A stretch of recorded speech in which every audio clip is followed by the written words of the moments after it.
Now,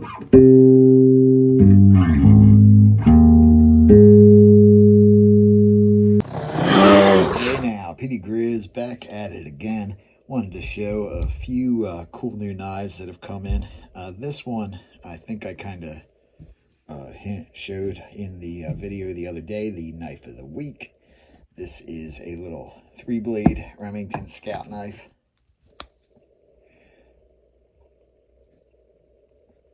Mm. 4333, I think it is. I forget what number this is, but it's just a 3-bladed Scout knife. It's simply, it omits the punch blade. So you still have this long, luscious screwdriver cap lifter combo. And of course, you've got to have the beloved 2-piece can opener. Note at this time they had stopped putting Remington patent number on the can openers. So that's pretty cool. Scales are busted up on this one. This is kind of a parts jammer.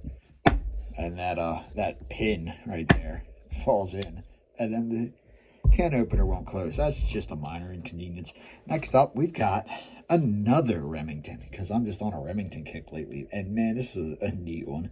This is a super worn, super loved, long suffering cattle knife with the acorn shield. I've been looking for one of these acorn shields for a while, and this one is just got a look about it, man. This is just a cool, I'm sure it could tell some cool stories.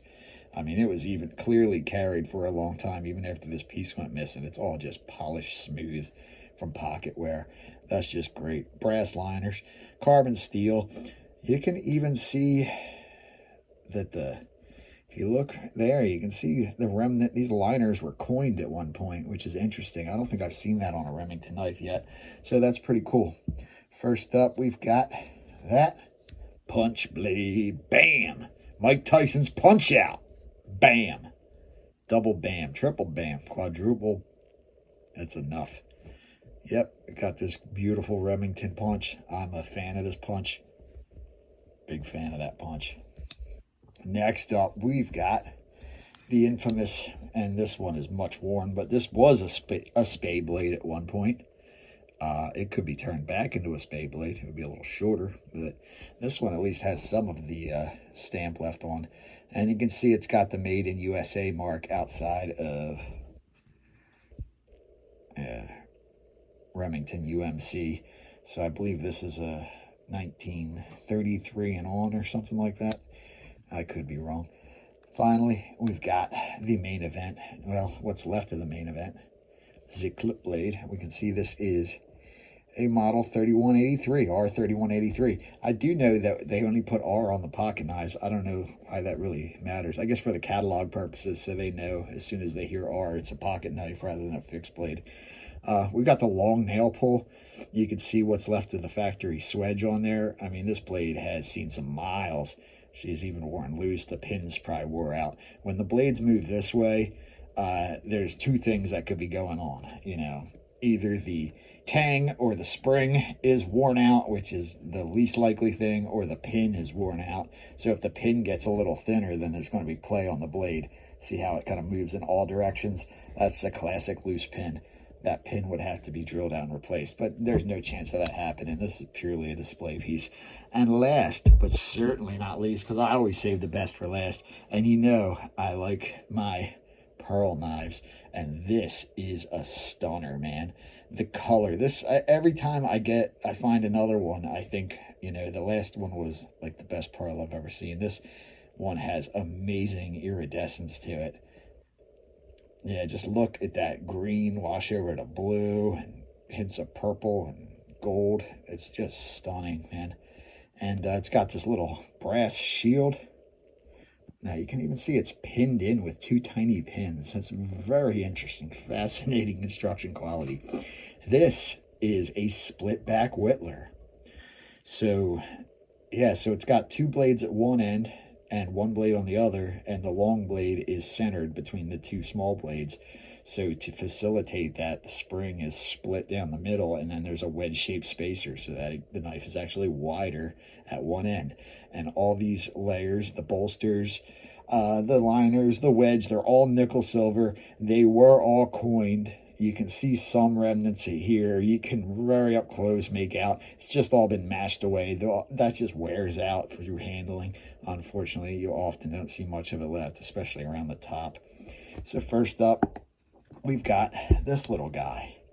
A nice little pen blade. And you see why they call this a whittler. It's got an assortment of small, delicate blades for doing precise carving work. You know, being able to get into small places, doing little work. You know, it's you know, any knife can cut chunks off of something, but when you got to do something little and you don't want to take off too much material, that's when you need a specialized blade like something like that.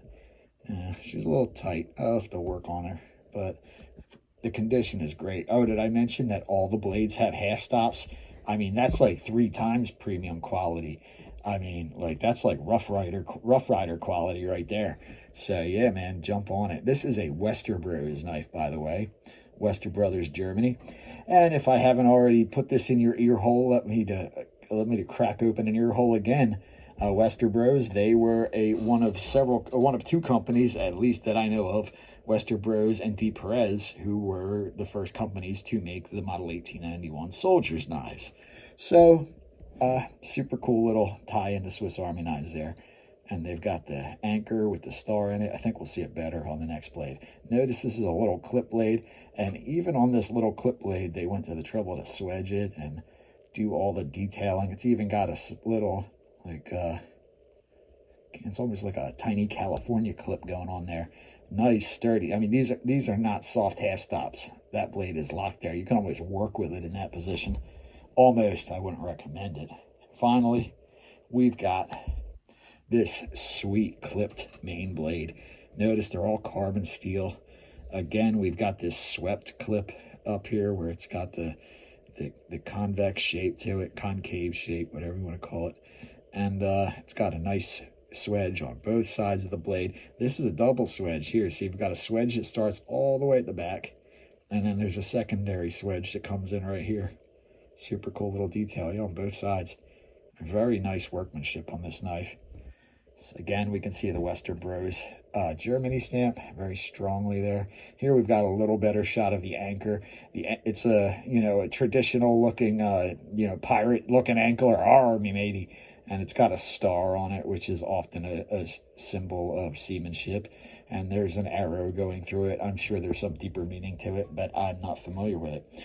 But anyway, that is my 3 little jobbers for the day.